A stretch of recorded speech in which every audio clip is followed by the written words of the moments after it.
Nayaswami Padma, and I'm here today to bring you some of the reflections that Swami Kriyananda had on his years of living with Paramhansa Yogananda.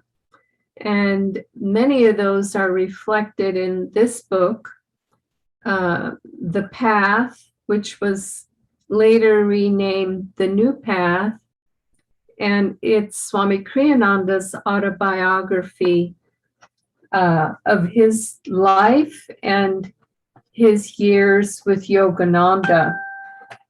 And so what I'd like to do today is pick up the thread where I had left it last Thursday, and it was in the quotation about being in Yogananda's ashram at the very beginning of his time there, and getting instruction on meditation from one of the other brothers that Yogananda had sent to him for that instruction. And this brother was telling him about the spiritual eye. And he said, indeed, not just during meditation, but Yogananda kept his mind focused there all the time throughout activity, waking, sleeping, eating, everything. And so he goes on to say, and another thing, this is also the seat of the spiritual eye. The more deeply you concentrate your gaze at this point, the point between the eyebrows, the more you'll become aware of a round light forming there, a blue field ring around it, and a silver white 5-pointed star at the center. This isn't just a subjective experience, I inquired doubtfully. Does everybody see it? Everybody, he assured me, provided the mind is calm enough. It's a universal reality, like the fact that we all have brains.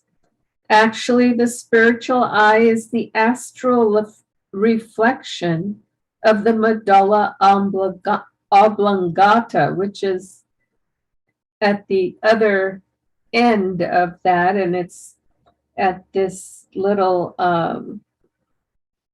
what do you call it, a little canyon at the base of the skull, at the base of the neck, and it's where it's the seat of the ego, and it's where cosmic energy enters the body.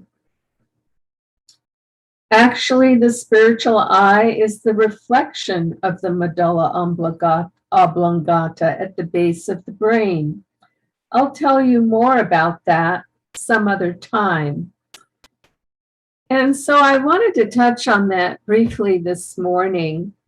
One of my favorite examples of this, favorite story, is of the time when our brothers and sisters at Ananda in Assisi were building their temple of light. They built the first temple of light, and that's a story in itself. But to stick to the point about the spiritual eye, they came to the part, the building was about to be completed.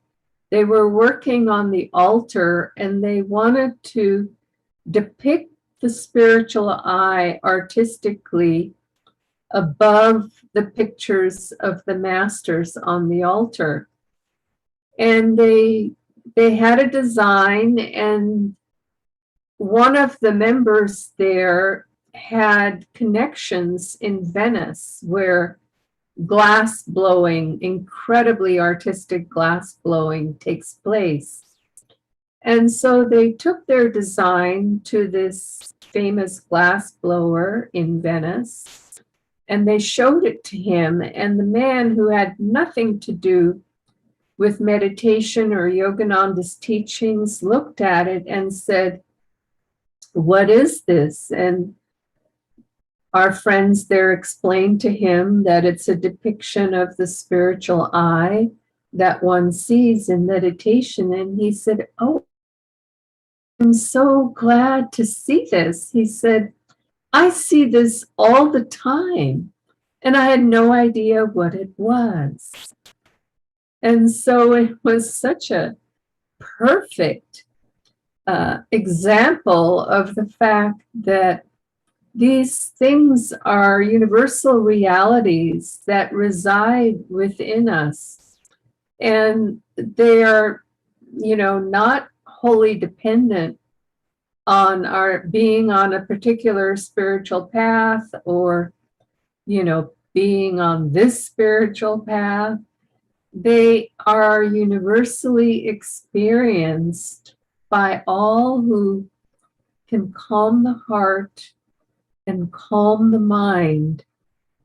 And in the stillness, in the calmness of that experience, whether we get there through meditation or whether we have it naturally, perhaps built up from prior lives, perhaps having a spiritual life that brings one to calmness on whatever path they're on, one will experience this because it is how we're built on the inside. It is what the inner kingdom, the inner divine presence is all about, in the same way that we all have a spine. And our spiritual spine is such that we have the chakras, and people have experienced the sounds of the chakras. Again, Riemann and I like to tell people that a friend of ours was getting AARP, Retired People's Magazine, and in it was an advertisement for Dome's pills. And it showed a picture of an old woman in a rocking chair, and then there were these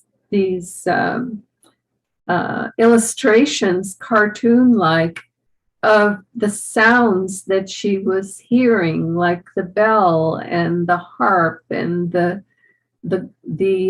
motor and this, what else? The wind. And it said, are you plagued by these sounds? Take Dome's pills.